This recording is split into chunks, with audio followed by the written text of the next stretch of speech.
Hi there, welcome back to the YouTube channel. Please, if you haven't already, hit the subscribe button, leave me a comment at the end of the video, then hit the like button or hit the like button now, whichever way you want to do.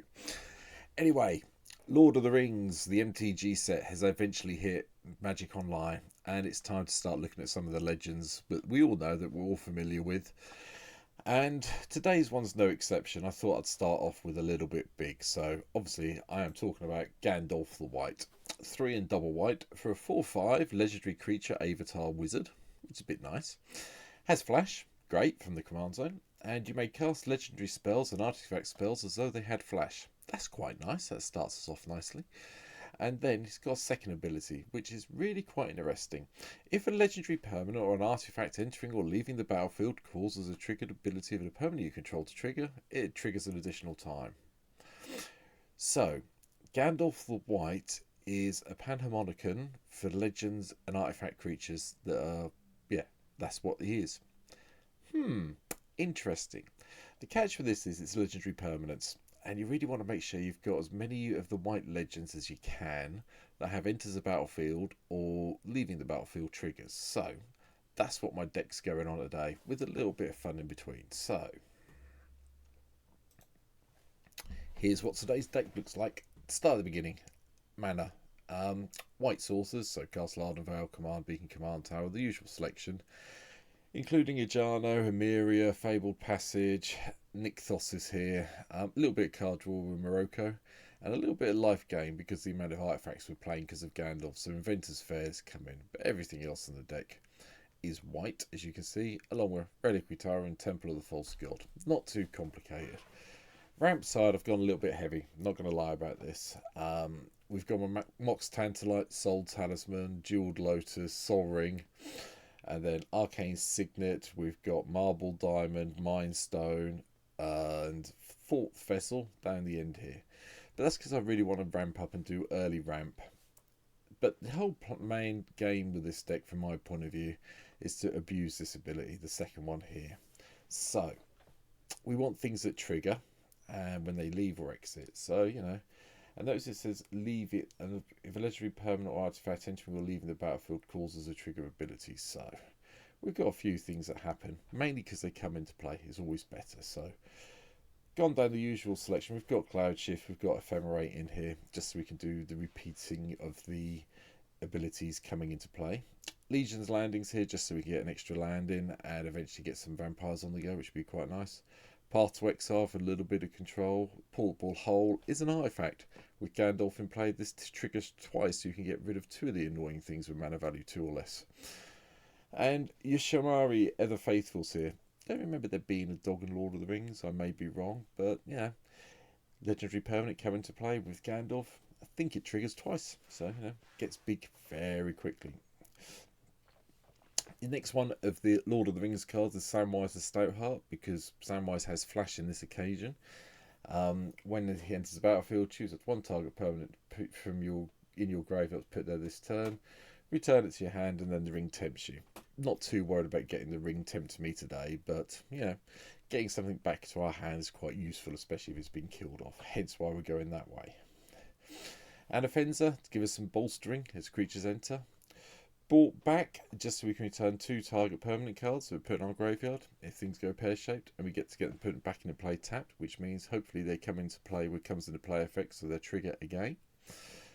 Dactos gives us a little bit of life gain when creatures enter or leave. And Flowering of the White Tree is another one of the MTG Lord of the Ring cards. This one's quite nice. Legendary creatures you control get +2/+1 and have Ward, which is lovely. Ward 1. Makes them really hard to remove. And then obviously non-legendary creatures you control get +1/+1. Yeah, I quite like this. It's like a long last they've done something that's a bit like the old Crusade card.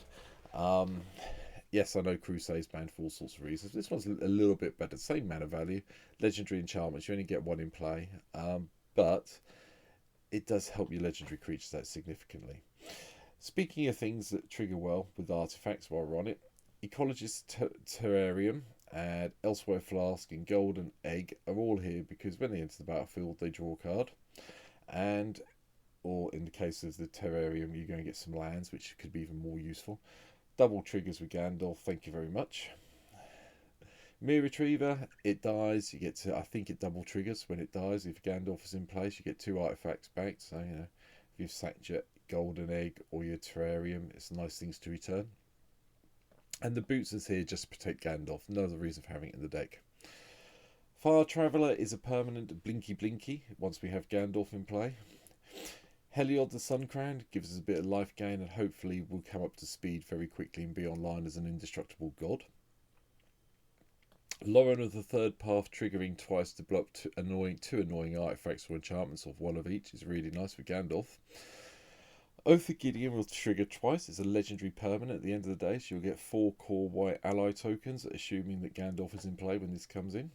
I haven't gone down the Planeswalker route in this deck. You could do it that way, but this is just here for some token generation. Rosie, Cotton of South Lane's also in from the new Lord of the Rings set.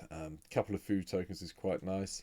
And whenever we create tokens, we get to put a +1/+1 counter on target creature you control other than Rosie. So, yeah, can't complain. Scroll Shrift does the blinking bit and draws us a card. Teferi's Protection, we're going to need it in this deck, I think. And then Filgry Familiar gains us a nice 4 life when it enters the battlefield if Gandalf is in play. And when it dies, we get 2 cards instead of 1. And Pilgrim's Eye triggers twice to go and get the basic planes out of our deck with Gandalf in play. It's all very simple. Berrigan of the Guard means our creatures get pumped. We have a few other humans in the deck, so that's quite nice, including another version of Gandalf. We had to have the Rider in as well, so whenever you cast a spell, creatures you control get +1 until the end of turn and scry 1. And then when Gandalf the White Rider dies, you may put it into its owner's library 5th from the top, so he always returns on his horse eventually. The other version of Lawrence here as well. We get to return the artifact cards from our graveyard to our hand, which is nice. Mario, Shield of Argive, is purely here just to give us hopefully some soldiers to go attacking with, which is quite cool. Saradoc, Master of Buckland, enters when non-token creature with power 2 or less in this battlefield, you get halfling, and you get to tap a couple of halflings and make this Saradoc bigger and give him lifelink, so he becomes a 4/4, which is cool. Smothering Tithe, no need to talk about that. Teleportation Circle does the whole blinky bit. Day of Judgment, Wrath of God to control the board. Aetherflux Reservoir is a backup win condition if we get over 50 life, which we should be able to, I think, with this deck. Nyx Lotus as well as here, just so we can get that nice bit of devotional mana going along. And, if you're going to play one version of Panharmonicon as the commander, you might as well play the original one, mind you. So, it's here. Solemn Sim, even better with Gandalf in play. Double lands into play, double cards when we draw. Unwinding Clock means all our artifacts get untapped, which is quite nice with the amount of artifacts we have in play that tap for mana or do other things. Or, go attacking and untap, even cooler. Arland, Solemn Ritualist, enters the battlefield. We get to put a +1/+1 counter on up to 2 other target creatures, or if Gandalf's in play, we get to put 4 +1/+1 counters around, and then we get nice little spirits when those countered up creatures die. Probably Elish Nord and Gandalf wouldn't get along, but it's another way of getting things to trigger when they enter the battlefield, so it's in. Ao, when he dies, we get to either get a whole load of +1/+1 counters with Gandalf in play, or we get to look at the top 7 cards of our library twice, which may be better. Cathar's Crusade, because we're going to be blinking creatures in and out, might as well build them up with some +1/+1 counters, which obviously really helps with Howland's Solemn Ritualist as well. Meteorite is here just to do maybe 2 damage or 4 damage and a little bit more extra ramp if we need it. The Onulet comes when it leaves play, we gain 2 or 4 life, and then we get to unearth it, so sudden attack is always good fun. Lena, Selfless Champion, gives us 4 soldiers with Gandalf in play, and I'm guessing we will be playing this after Gandalf's in play, just so we're clear. And then, even the sacrificing and getting the indestructible is really cool. Linvala gives us probably 10 life, and then maybe a couple of angels when it leaves. Yoshi, we get to do lots of untapping, or tapping that. 2 target players will miss their untap step, and we get to tap up to 5 target permanents each time. So, it seems like a reasonable inclusion in this deck. Wormcoil, double up on the tokens it produces when it dies. Combat Thresher for the card draw, or at the end of the day, 7 mana 3/3 double strike is not too bad, but we're going to be playing this on 3 mana most of the time once Gandalf's in play to draw the extra cards. Meteorite Golem, destroy 2 things. Thank you. Battle Sphere for a whole load of mere tokens. It makes Battle Sphere very hard to block. And Spine of Ishtar. Now, obviously, hopefully, yeah, I could have put in a sacrifice effect for artifacts. I could have found one, I'm sure, but I decided against it because that just the repeating loop gets a little bit boring and complicated sometimes on MTGO. But if someone wants to blow up all the artifacts, this goes to our graveyard, we get it back, well, we can do it again. It's fine. And finally, Portal to Phyrexia.